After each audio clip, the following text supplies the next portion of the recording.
اعوذ باللہ من الشیطان الرجیم بسم اللہ الرحمن الرحیم رب اشرح لی صدری ویسر لی امری واحلل عقدۃ من لسانی یفقہوا قولی۔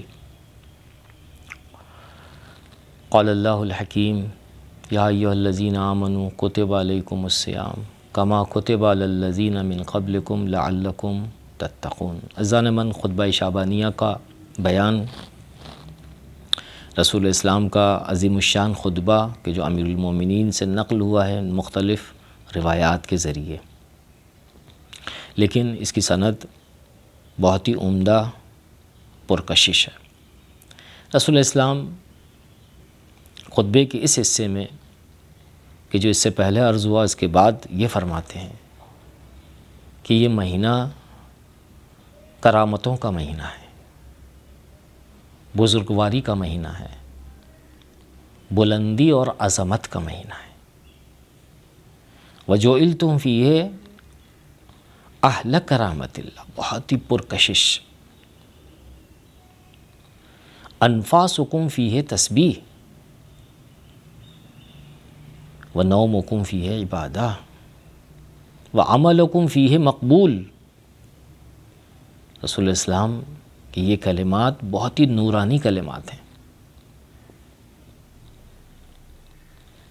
کہا عزیزوں، تمہیں اس مہینے میں خدا نے اہل کرامت قرار دیا ہے، وہ بھی کرامت نسبت دی ہے خود ذات پروردگار، کرامت اللہ۔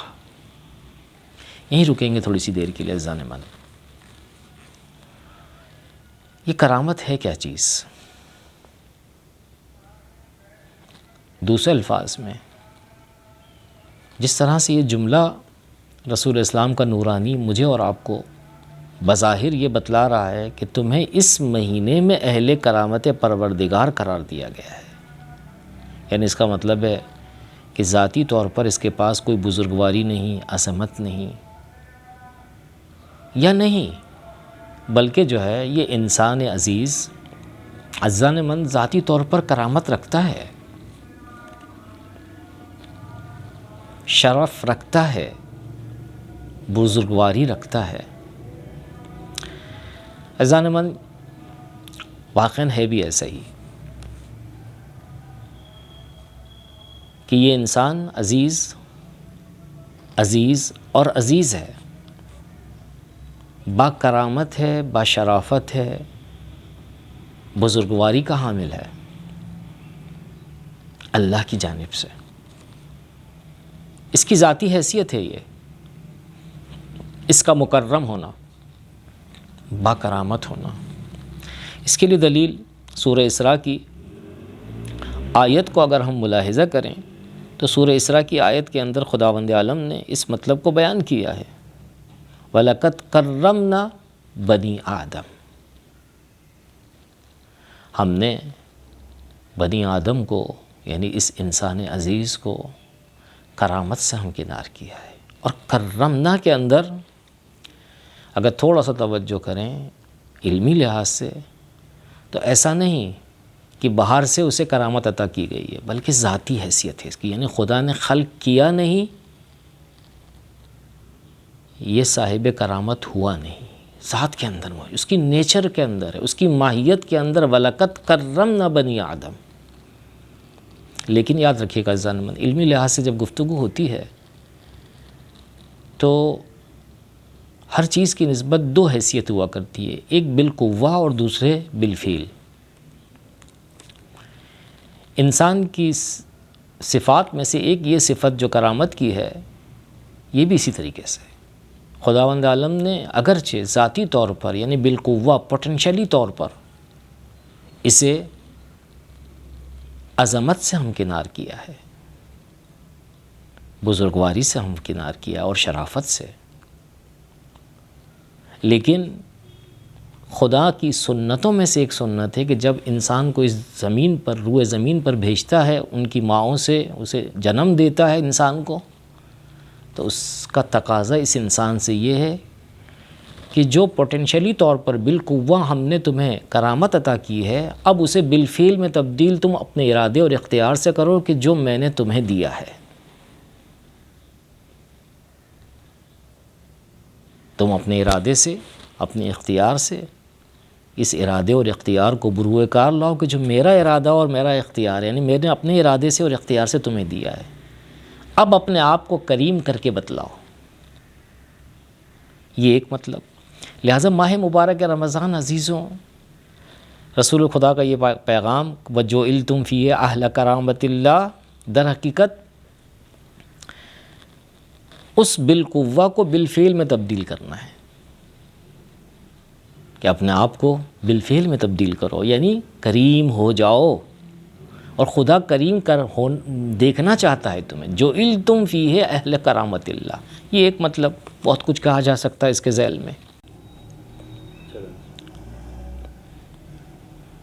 بس عزیزوں، یہ جو خدا رسول اسلام نے جُعِلْتُمْ فِيهِ أَهْلَ کرامت اللہ جو کہا ہے، وہ بالقوہ سے بالفعل ہونے کے حوالے سے، یعنی ایکٹیو ہو جائیں آپ۔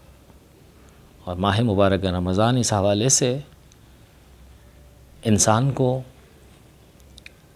اپنی بالقوہ صلاحیتوں کو بالفعل کرنے کا مہینہ ہے، ایکٹیو کرنے کا مہینہ ہے، اور واقعاً ہے بھی ایسا ہی عزیزان من۔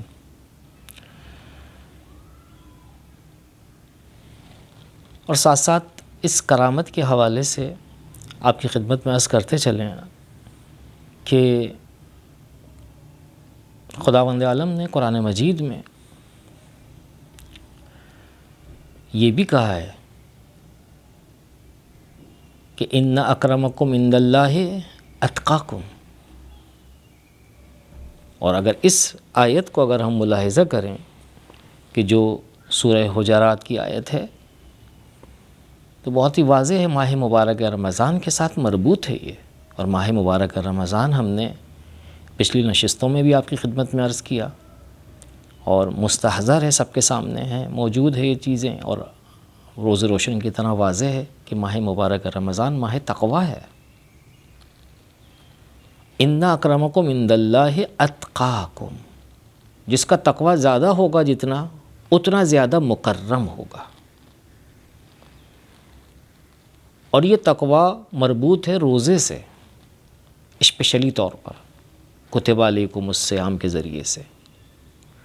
نتیجہ کیا ہوگا کہ صیام کی جو بندگی خدا ہے، صاحب روزہ کو عبادت کے مرحلے پر لے کر آتا ہے، کہ نتیجہ اس کا تقویٰ ہے، اور یہی تقویٰ اس کا نتیجہ کرامت ہے، کہ جو انسان کی ذاتی حیثیت ہے، اب وہ اسے ایکٹیو کرتا ہے۔ جتنا تقویٰ بڑھتا چلا جائے گا، اتنی زیادہ کرامت آئے گی۔ یہ دو مطلب۔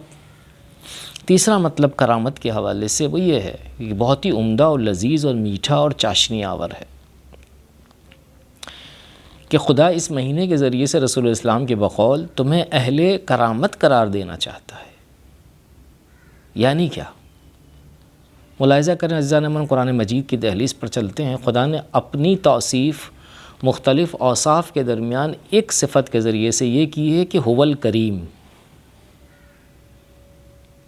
خدا کہتا ہے انا الکریم، میں کریم ہوں۔ پھر رسول کی ذات کا تعارف کرواتا ہے، میرا رسول بھی کریم ہے، رسول کریم۔ اپنے ملائکہ کو بھی جو ہے نسبت دیتا ہے اسی صفت کے ساتھ، کہ ملائکہ مکرمہ، صاحب کرامت۔ اپنے کلام کو، قرآن مجید کو بھی کہتا ہے قرآن کریم، کیوں کر جو ہے یہ انسان کے جسے خدا نے اپنے لیے خلق کیا ہے، یہ محروم رہ جائے اس صفت سے۔ خدا نے اسے بھی کہا انت ایضاً کریم، اور یہ کرامت ممکن نہیں ہے جب تک جو ہے انسان اہل تقویٰ نہ ہو، اور تقویٰ ممکن نہیں جب تک اہل عبادت اور خصوصی طور پر روزے دار نہ ہو۔ اور رسول اسلام نے فرمایا وَجُعِلْتُمْ فِيهِ أَهْلَ کرامت اللہ۔ اور ساتھ ساتھ اگر ہم ملاحظہ کریں عزیزان من، رسول اسلام کا فرمان دعاؤکم فیہ مستجاب، تمہاری دعائیں اس میں مستجاب ہوتی ہیں۔ راز کیا ہے عزیزان من؟ دوسرے مہینوں میں مستجاب نہیں ہوتی، خالی اسی مہینے میں مستجاب ہوگی، جبکہ ایسا نہیں ہے عزیزان من. خود خداوند عالم سورہ غافر میں یہ کہتا ہے ادعونی استجب لکم، مانگو مجھ سے، لیکن خدا نے مقید نہیں کیا، زمانہ معین نہیں کیا. تو پھر رسول اسلام کیوں معین کر رہے ہیں؟ دعاؤکم فیہ مستجاب. اور خدا کہتا ہے سورہ غافر آیت نمبر 60 میں، یعنی 60 کے اندر، سورہ غافر 60 نمبر کی آیت، ادعونی استجب لکم، بغیر قید کے، بغیر شرط کے، کہ تمہاری دعاؤں کو مستجاب میں کروں گا. تو یاد رکھیے گا عزیزان، رسول اسلام نے اس کا حل بیان کیا ہے، جواب دیا ہے، اور وہ جواب جو ہے نیت صادقہ ہے، قلوب طاہرہ ہے. 11 مہینے میں اور آپ اپنے آپ کو خالص نیت کے ساتھ قرار نہیں دیتے عام طور پر. اور یاد رکھیے گا عزیزان من، خالص نیت اس کا ایک ٹھکانہ ہے، قلب طاہر. پاکیزہ قلب جو ہے ایک ظرف ہے، اس ظرف کے اندر جو مظروف آتا ہے، جو چیز آتی ہے، اسے کہا جاتا ہے نیت خالص.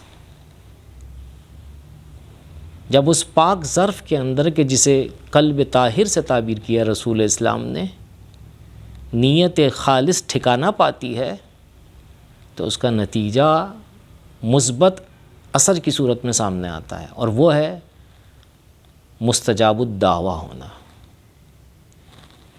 وَدُعَاؤُكُمْ فِيهِ مستجاب فَاسْأَلُوا اللَّهَ رَبَّكُمْ، اپنے اللہ سے، اپنے پروردگار سے سوال کرو، لیکن ایک شرط کے ساتھ، بِنِیَّاتٍ صادقہ، سچی نیت، خلوص کے ساتھ، وَقُلُوبٍ طاہرہ، اور پاک دلوں کے ساتھ.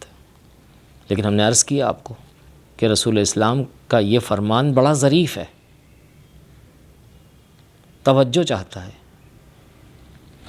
نیات صادقہ مظروف ہے، وہ شے ہے کہ جس کو ایک ظرف چاہیے، جس کو ایک ٹھکانہ چاہیے، جس کو ایک مکان چاہیے پنپنے کے لیے، تاکہ وہ اثر دے سکے. اور وہ ٹھکانہ جز قلب طاہر کے کچھ بھی نہیں. اور یہ طہارت آتی کہاں سے ہے؟ یہ طہارت اعضاء و جوارح کے روزے کے ذریعے سے آتی ہے.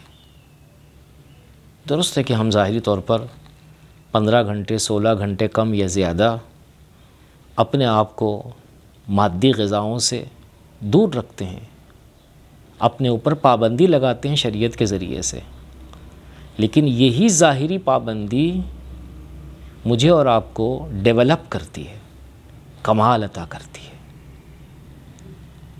زوال کو ہم سے دور کرتی ہے اور کمال عطا کرتی ہے. اور اس کمال کا نام کیا ہے؟ دعاؤکم فیہ مستجاب. جہاں انسان کی دعائیں مستجاب ہوتی ہیں نا، تو یہ نشانی ہے اس کے کمال کی، اور وہ کمال بے نام قلب طاہر ہے. انشاءاللہ آئندہ آنے والی نشستوں میں آپ کی خدمت میں اس حوالے سے مزید گفتگو رہے گی. والسلام علیکم ورحمۃ اللہ وبرکاتہ.